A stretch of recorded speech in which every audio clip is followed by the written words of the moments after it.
খালাতো বোনের dress change করার সময় তার রুমে নাকি উকি দিয়েছিলাম। সেই অপরাধে আজ 3 দিন ধরে একটা ঘরে বন্দী আমি, আটকে রাখা হয়েছে। 3 দিনে কোনো খাবারও দেয়নি। মেঘলা আমাদের বাসায় থাকে, তাই ব্যাপারটা পরিবারের মধ্যেই আছে।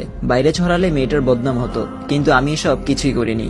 মেঘলা আব্বুর কাছে বিচার দিল, আর আব্বুও তার কথা বিশ্বাস করে নিল। আমার কথা কেউ শুনলই না, উল্টো আব্বু স্টিলের লাঠি দিয়ে মারলো আমাকে।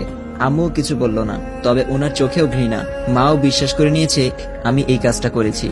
ছাদের অন্ধকার ঘরটাতে হাত বেঁধে দরজা তালা লাগিয়ে রাখা হয়েছে আমাকে। 3 দিন ধরে না খেয়ে থাকায় শরীরটা ভেঙে পড়েছে। মাথা ব্যথা আর গ্যাস্ট্রিক তো আছেই। মেঘলার কথা মনে পড়তেই লজ্জা লাগতেছে।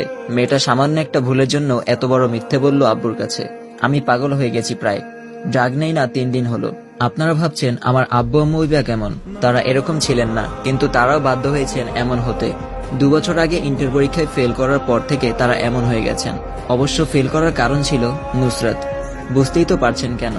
সে চলে যাওয়ার পর নিজেকে ধরে রাখতে পারিনি আমি। এতটাই আসক্ত ছিলাম যে তাকে ভুলতে আমার ড্রাগ নেওয়ার প্রয়োজন হলো।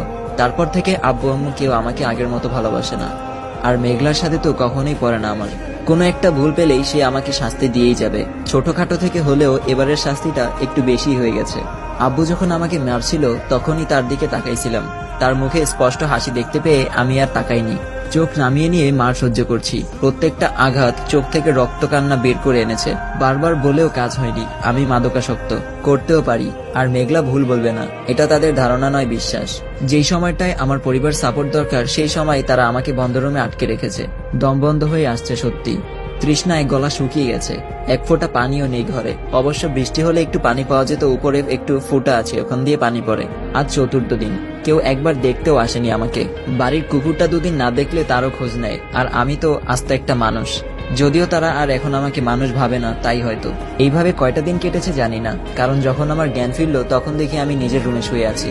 প্রচন্ড ক্লান্ত লাগছে। নিজের